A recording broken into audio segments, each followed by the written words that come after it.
Last week, I wasn't here. Did anybody notice? Yeah. You did. You know where I was? Yeah. I was on a bike ride, the Sydney to the Gong bike ride. It was a most amazing morning, but I did miss you all very, very much. I signed up for the ride to Sydney to the Gong months and months and months ago. And I thought I would give myself a little bit of time to slim down a bit. Have you ever done that? You've committed to something and you thought, I'll fit into that suit. Or girls, have you ever thought, I'll commit to this, I'll buy this dress in this size and I'll make sure I can fit. Anyone done that? Anyone willing to admit it? Yeah, right. Well, you can tell I was unsuccessful. I finished the race, but I was unsuccessful. So my question first thing this morning, my question is to this: how many of you are carrying a little bit of extra weight? There's a lot more hands. I expected muttering and no hands. And I was going to say, how many of you are sitting next to someone? Definitely no hands allowed. I want to talk about today about carrying a little extra weight. You see, I noticed when I rode that track, I rode that a couple of years ago when I weighed a lot less than I do now. I rode in through the national park. You ride basically from Waterfall down through the national park, cross Seacliff Bridge and things like that. And I did that ride a couple of years ago when I weighed less than I did now. The other day, last Sunday, I managed it, but it was so much harder because I was carrying 10 extra kilos. And my bike was heavier than everybody else, I'm sure. It's a lot harder when you're carrying a bit extra weight when you're trying to power through life, right? When the hills get a bit steep. See, I'm not talking this morning about kilograms, stones, ounces and grams. I'm talking about the weight of past events in our lives. The hurts, the gossip, the jabs, the lies. All these things happen to you perhaps, and people did things to you like this and you carry them. You haven't put them down. Many people are carrying spiritual and emotional burdens from what people have said about you, done to you. So I ask, how many of you are carrying a little extra weight? Weight that you haven't put down, you haven't let go, you haven't released. These sort of weights come in all sorts of sizes, don't they? All sorts of effects. For everyone, it's quite different. Sometimes you might have a bit of a lighter weight. Someone might have said something to you that hurts you or offends you in some way. And this person just keeps doing it, you know? Have you ever got a person like that in your life? Hands up if you're sitting next to them. No. But they just keep saying things that just get you. Yeah? Anyone got that? And you just keep waiting for them to come and say they're sorry for the way they talk to you. Or they're sorry for the things that they said that hurt you or offend you. But they never seem to come and say sorry. Anyone had that? Yeah, no hands up for the people next to you this time. People generally don't, do they? And so you're left with this. You're left with it, and maybe 4 or 5 times, and you just keep carrying bits of it, and 4 or 5 little weights adds up. Maybe for you it's a bit heavier. Maybe someone has been gossiping about you, talking about you. You know what gossip is? They've been forming or shaping an opinion of you that they then share with other people as though it was the truth. And you're sitting there and you're trying to say, oh, that's not me. It's really hard when you're in high school or uni. Groups of friends can be the most horrific bunch of people, right? No? Yes? Frenemies?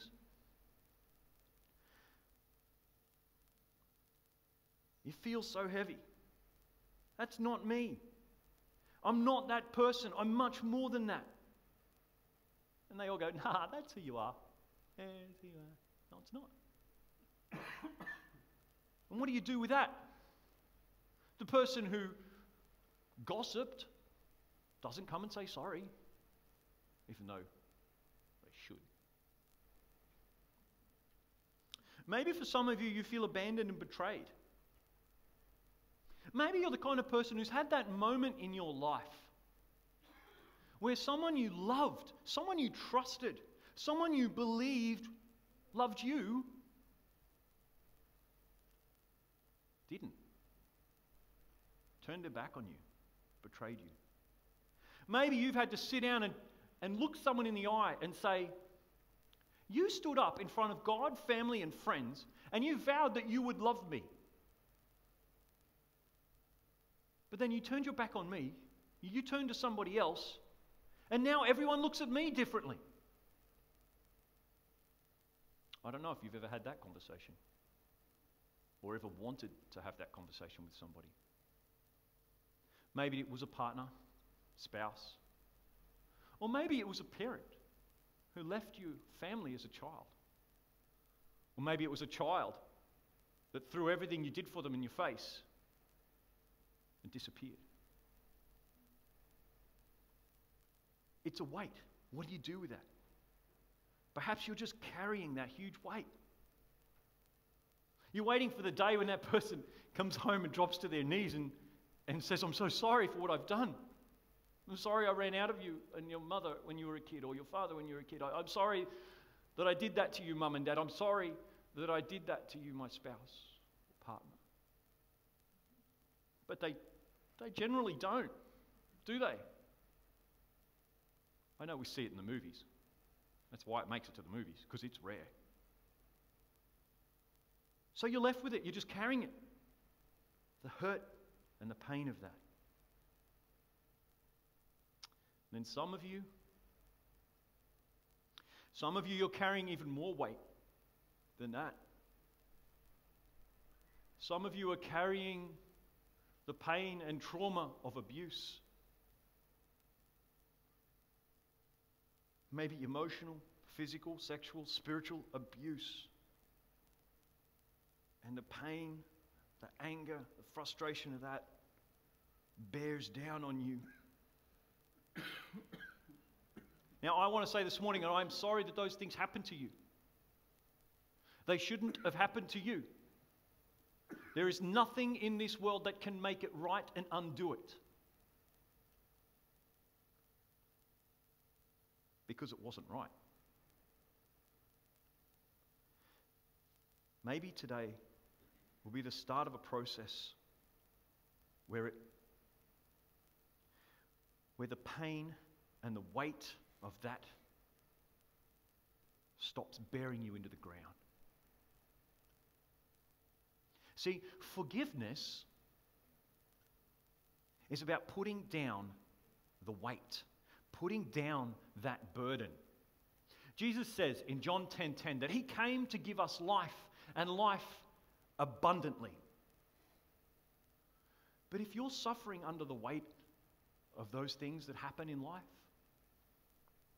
whether it be the tiny jabs of another person or the abuse of someone you trusted, those weights bear you down. And that is not the abundant life that Jesus came to give you. Forgiveness is about putting down the burden. One of Jesus' disciples came to Jesus one day and he says, Jesus, how many times should I forgive my brother or sister? And that means everybody. How many times should I forgive someone when they hurt me? 7 times? Jesus says, nah. Try 70 times 7 times. Now, Jesus isn't playing maths, right? Jesus is not simply saying, well, not 7 times, but 490 times. He is saying, always. Forgive everyone always. Why? Because otherwise the burden will drive you into the ground. The weight will pile up. Science, funnily enough, provides evidence for Jesus' teaching. Scientists and researchers discover many recent discoveries and many recent papers that show when we have unprocessed pain, unprocessed trauma and shame, when we cannot forgive or will not forgive, it has great harm on our bodies. Diseases have been linked to unforgiveness. Ulcers have been linked to unforgiveness. And cancer has been linked to unforgiveness. Or more exactly, the ability to fight and deal with cancer is reduced when we live with a lack of forgiveness. Marilyn Elias, I quoted her I gave you this quote in the newsletter. She wrote for 26 years for USA Today in the area of social studies. And she read hundreds of these reports and hundreds of these papers every year in order to report on them in the paper. And this is what she found. The happiest people surround themselves with family and friends, don't care about keeping up with the Joneses next door. They lose themselves in daily activities. And most important, forgive easily. How many of us are quick to forgive? How many of us are able to release our burdens? Okay, so before I go any further in talking about what forgiveness is and how we might deal with it, I want to clarify two things about what forgiveness is not. Okay? Number one, forgiveness is not reconciliation.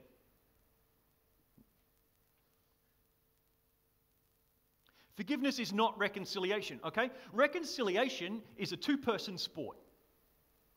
Forgiveness, it's a one-person pursuit. It's about you, no one else. Reconciliation, that's about you and another person. That's fine. Forgiveness is just about you. You see, I think many of us are just waiting for people to say, I'm sorry. The truth is, people don't. They don't come and apologize. And so we have a choice. What do we do with this? Are we going to carry it? Are we going to wait for them to come and apologize? Or is there something else we're going to talk about today? The second thing about that forgiveness is not forgetting. You know that phrase, just forgive and forget? You heard that, right? It's dumb. It's stupid. Some of you have been deeply wounded, deeply hurt. To think that you can just ignore it or forget that it ever happened is crazy, right? Yes? Instead, forgiveness is going to be a process. We're going to lean in and try and let go of stuff day after day. A few months ago, put up the next slide there, the image. Is that the image? You're right. So those of you who've been around for, those of you who were here on July the 29th, I preached a message based on Jesus' words, the prayer that Jesus teaches his disciples to pray. And forgive us our debts as we also have forgiven our debtors. And I put that up there because I really want to encourage you to go back and have a look at that message. Have a look for debts and debtors on the Wollongong Salvo's YouTube channel and remind yourself of what we talked about that time. And if you weren't here, it's a great message. I got a lot out of it. So a lot of people did too, so I'm sure you will. Forgive us our debts. Because in that message, we talked about the fact, and the kid said it at the end of the video, forgiving others is essential if we want to experience the forgiven life ourselves. Was the verse, Bible verse? For if you forgive other people when they sin against you, your heavenly Father will also forgive you. But if you do not forgive others their sins, your Father will not forgive your sins. Straight up. Okay? And we unpacked that a little bit. And I encourage you to go back and have a look at that. But this morning, so I want to take that as read almost. Okay? So let's assume you're all going to go watch that as homework. Okay? Is that good? Yeah, okay. All right. Because I got a lot of messages after that message notes after that sermon. And people wrote to me and they said they really appreciated what the Bible said and how clear the Bible is when it comes to forgiveness, and how important it is for us to live our abundant life. But they said, I just don't know how. I just don't know how. It's hard. The hurt is so great. The anger is so much a part of me. Today, I want to unpack a single word and see if we can find in this word a practical way for putting down our burdens and finding it possible to forgive so that we are not burdened into the ground. The word is this. Forgiveness is aphemi. I know, sounds Greek. It is. It's Greek. It's got a PH in it. My name is Philip. It's got a PH in it too. It's Greek. Forgiveness is aphemi. Now, we translate it in English to forgiveness. But it actually has a bit more of a story meaning to it, and it means this: to release and send away. To release and send away. Now, the reason this is interesting, in Matthew, Jesus teaches his followers to pray, forgive us our debts as we have forgiven our debtors. Aphemi, our debts as we aphemi, the debts of others. What it means to forgive, what it means in this solo sport, this process, is to be the kind of person who is able to release something and send it away. The idea of sending away comes from Leviticus chapter 16, back in the laws governing the high holy day of Yom Kippur in the Jewish calendar. Yom Kippur is the most important day for the Jewish people. Yom Kippur is the day of atonement. It is the day where humanity and God restore their relationship. Every year, they come to a point where they bring together the people, and they bring together the people and God and restore their relationship together. And this word, releasing and sending away, has its roots in this day. So on the Day of Atonement, the priest puts on his finest robes, right, you got it, finest garments, his best uniform, and they get two goats. I mean, this is one goat, they get two goats. I'll explain why there's only one goat left. You can see where this is going, right? And they take two goats, and the goats flip a coin. Well, draw lots, or roll dice, or whatever, right? One goat loses. The goat that loses, they take that goat, and they say to all the people gathered in the temple, this goat represents, and onto this goat we place all your sins, all your mistakes, all your misdemeanors from the year, all your errors, all your bad words, all your relationship struggles, all this sort of stuff. We place this onto this goat. Everything bad that you've done wrong this year, this is on this goat. And then they sacrifice the goat. And by the blood of this animal, it is understood that the sins of all the people have been covered over by God. And God offers forgiveness. Then the goat that wins. This goat. Onto this goat is not placed all the things that you've done, but prayed onto this goat is all the things that were done to you. All the hurts that you now carry. All the pain, all the suffering, all the struggle. All the burdens that you carry as a result of other person's sins are placed onto this goat, and this goat is taken out of the gate, out of the town, and released into the wilderness. And that's the picture of Yom Kippur. Sins are forgiven by the sacrifice of one goat, and we release and send away all the hurt with the other goat. Sounds good, right? So that's where the idea of forgiveness comes from. But how do we do it? We don't have a goat. Or do we? I did think for a moment about getting some goats, right?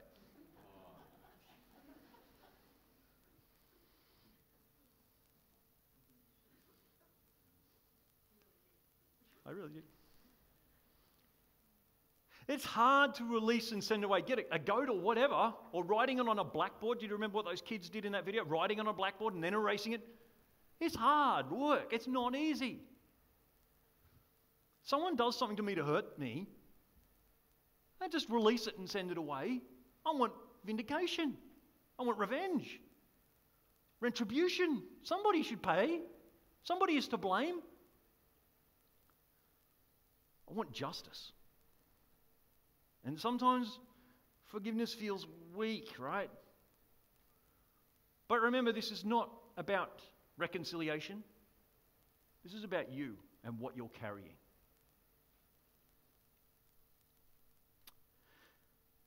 Sounds easy sometimes. Release and send it away. But it is hard work. There are two things I want to encourage you about this morning. First of all, the first thing you have to realize is that you cannot actually release something unless you name it. You can't release something unless you've named it, unless you understand it, unless you explain it. You have to get to a moment in your life sometimes where you get real honest, really human about all the things and the weights that you're carrying, all the things that people have done to you. I wonder if you've never named it, the weight that you carry. Perhaps you're too afraid to name it. Perhaps you think if you name the hurts and the pains that you feel, then it will be more real and more painful. Perhaps so, but it is necessary. It's like you've got this weight on your back, and unless you can name it, you don't get a handle on it. You can't take it off. Do you see what I'm saying? Maybe you've done such a good job of not naming how you feel about it and the hurts that you've suffered and the things that people have done to you that you've completely blocked it out.